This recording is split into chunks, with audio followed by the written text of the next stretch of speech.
4 never changes. Oh look, shaving! Cool!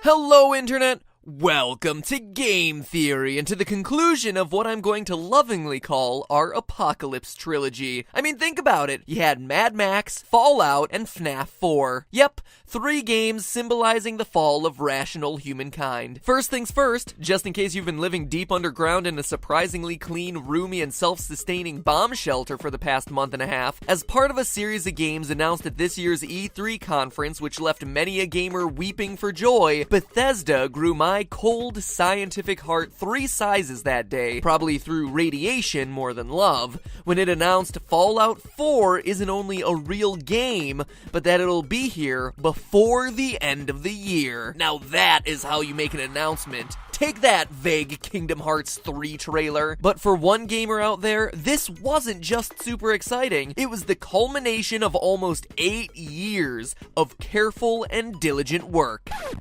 Sort of. In case you've never done yourself a favor and played the Fallout series before, the games take place in an alternate universe where, among other things, World War II never really ended, everyone is afraid of getting invaded by China, and in 2077, a nuclear war takes place which wipes out civilization as we know it. Humans that haven't mutated into deadly monsters or zombies live in small communities that dot the radioactive wasteland, and instead of printed money, people have taken to using discarded old bottle caps for currency. Knowing this, a little over a month ago, a clever Fallout superfan named Seth, who goes by Gator Machete Jr. on Imgur so as not to get him confused with Gator Machete Sr., obviously, sent his collection of bottle caps to Bethesda. A whopping 2,240 caps, aka 11 pounds of bottle toppers, aka the remnants of an entire undergrad and master's degree worth of parties, all in the hopes of pre-ordering the game using the franchise's own currency. Shortly thereafter, employee Matt Grandstaff confirmed that Seth would indeed be receiving a copy of the game when it's released on November 10th, unless they decide to pull a Scott Cawthon and release it like a week ago. Now, other than being an extremely cute and encouraging story about how seriously Bethesda takes the dedication of their fan base, this got the wheels in my head turning a bit. Just how much are bottle caps from the Fallout universe worth in real-world US dollars? And how many of those bottle caps would it take to actually reach the real-world monetary value of a brand new copy of Fallout 4, aka $59.99 plus tax, with exclusive in-store pre-order bonuses like Dirty Brown Skin 1, Dirty Brown Skin 2, useless rifle that you'll feel compelled to keep since you got it as an exclusive pre-order in-store bonus, and your own real-world Pip-Boy. Okay, now that last one is actually pretty cool. So saddle up, strap on your power armor, and grab your laser Tommy guns, because now I'm going to use my patented version of Mind Vats to walk you through exactly how we're gonna figure this out. To understand the math behind bottle cap cash, you first have to understand how currencies work. When you think of money, you probably think of pills. Okay. When you think of money, you probably think of bills and coins as having worth. But a bottle cap? It seems absurd, right? But really it's not. That piece of paper you hold in your hand is just as meaningless as a bottle cap. They're both useless objects. In fact, the bottle cap is probably more useful. The only difference, though, is that we've all agreed that the paper has some sort of greater symbolic value, and that the bottle cap is just trash. I mean, did you know that just a few years ago, dealers were using Tide detergent as an acceptable payment for drugs? Seriously, laundry detergent. The stuff that gets your whites whiter and brights brighter was the go-to currency for your heroin fix. Brings new meaning to the term money laundering. Am I right?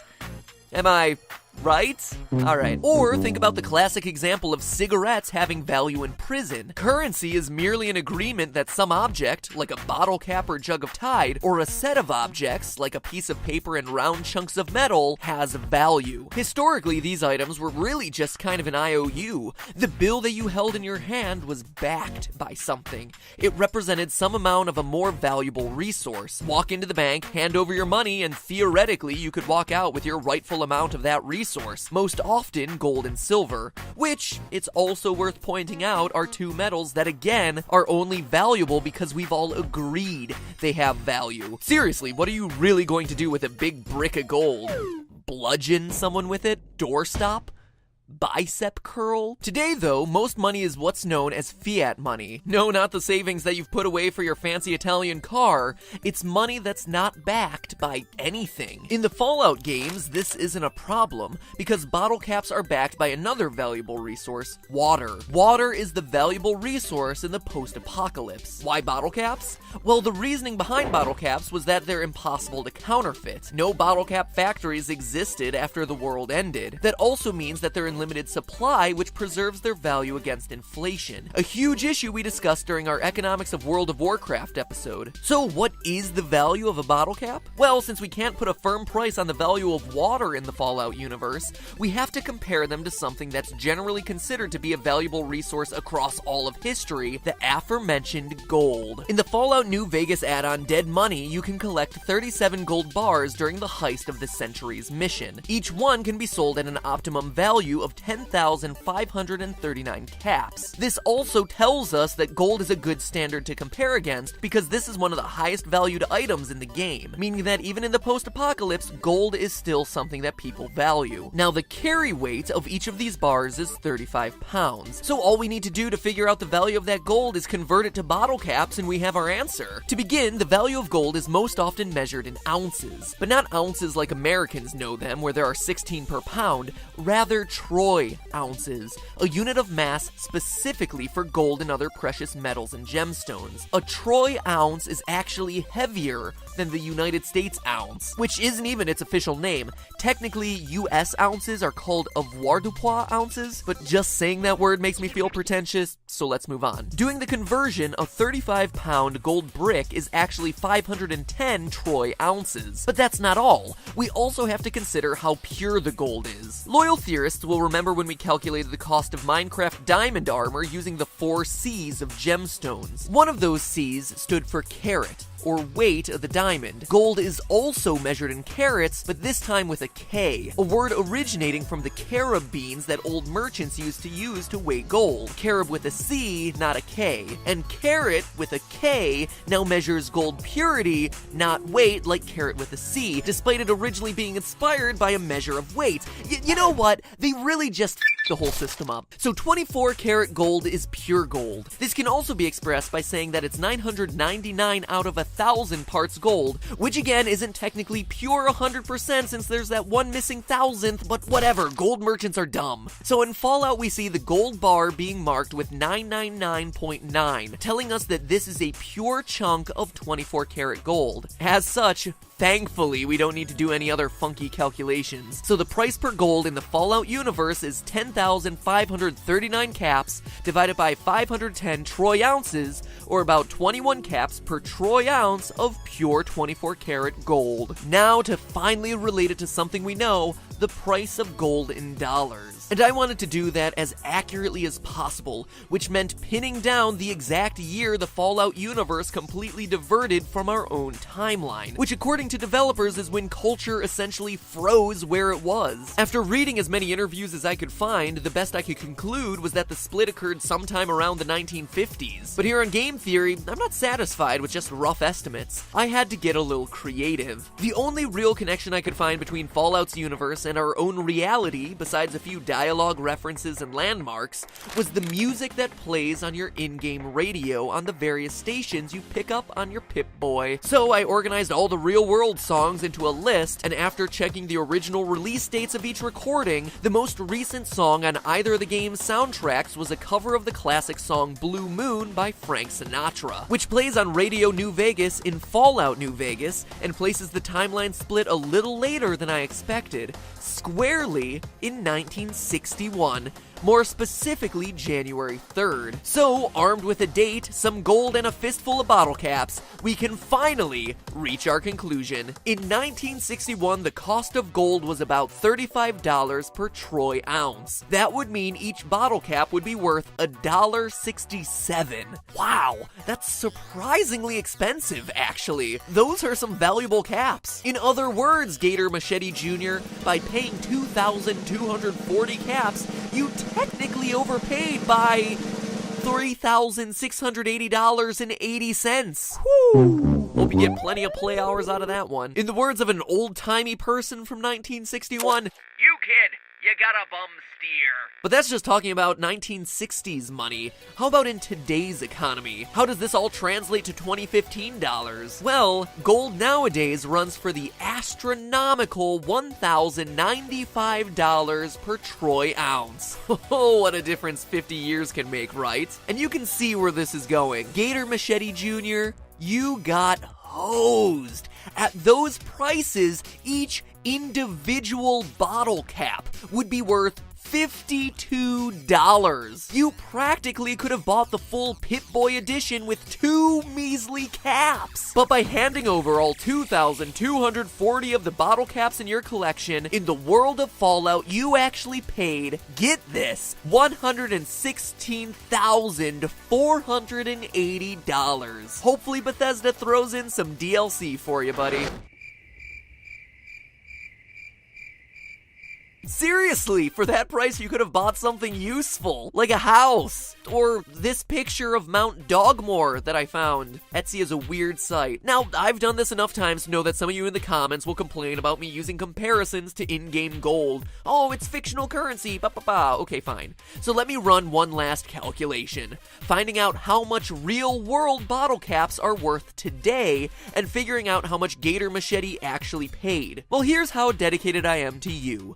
I got in contact with Crown Holdings, the company who originally founded Crown Cap Enclosures, the bottle caps you see featured in the games, and asked about the composition of bottle caps made by the company in 1961. A very helpful woman named Sheila informed me that at the time, caps were made from 100% carbon steel. From more research, I found that a single steel bottle cap weighs between 160 and 190 milligrams, or about 0.005 pounds. To calculate out the current monetary value of a single bottle cap, I went to a website I absolutely love called Quandl, which is basically a search engine for numerical data, which, yes, I recognize makes me sound incredibly nerdy, and check the current market price of steel, which as of June 11th, 2015 is about $100 per metric ton, or approximately 2,204 pounds. 1 metric ton is equal to 1 billion milligrams, so just in case you're having trouble doing the math in your head, just divide that by the weight of one bottle cap, which averages out to be 175 milligrams, and we can see that to get $100 worth of bottle caps, aka 1 metric ton of them, you'd need 5,714,285 caps. Divide that by the $100, and we can equate $1 to 57,142 caps. That is quite the collection, which makes a $60 pre-order for Fallout 4 worth $3,428,571 bottle caps. Our pal Seth and his big bag of real-world caps paid less than 0.1% of what he would need for a straight trade. Seriously, he paid like 4 cents for the game. So good trade, Gator Machete Jr. I'm sure you've done Gator Machete Sr. proud. And hey, let's be honest, 4 cents for the game? It's a whole lot more than he would have gotten had he traded it into GameStop. Or if you wanted to hang on to all of your bottle caps, but were still feeling a little rumbly in the tumbly, then consider a trial run of Nature Box. For my favorites like Chipotle Maple Almonds, Strawberry Lemonade Fruit Stars, and Mini Belgian Waffles. Mini Belgian Waffles, they're so teeny and cute. Nature Box has over 100 snacks to choose from that get delivered straight to your doorstep. Radiation-free, no less. And if you're a completionist, like I am, there's always more to try because they're constantly releasing brand new options every every single month, meaning that your taste buds are never gonna get bored. And right now, you can enjoy your first box of NatureBox snacks on them, but only at naturebox.com/MattPat, MATPAT, and only if you act fast. So save your hard-earned bottle caps and head on over to naturebox.com/MattPat right now to unbox a world of taste. They're Vault Boy approved. Isn't that right, Vault Boy? Vault Boy and I were talking about it the other day. He likes Parmesan garlic pop pops. One last time, that's naturebox.com/MattPat for your first box of hand-picked snacks sent directly to your post-apocalyptic doorstep on them. And now, to close us out, remember, that's just a theory. A game theory. Thanks for watching. And by the way, want more Fallout action? Click here for my theory on the science of how you could survive a headshot as depicted in Fallout New Vegas. Or maybe you're in the mood for some other post-apocalyptic theorizing. Get a preview of the new Mad Max game and my theory on how to survive the carpocalypse and repopulate the world in your image by clicking right here. Now, if you'll excuse me, I've got one final date with FNAF. And this peanut butter nom nom. Nom nom nom nom nom.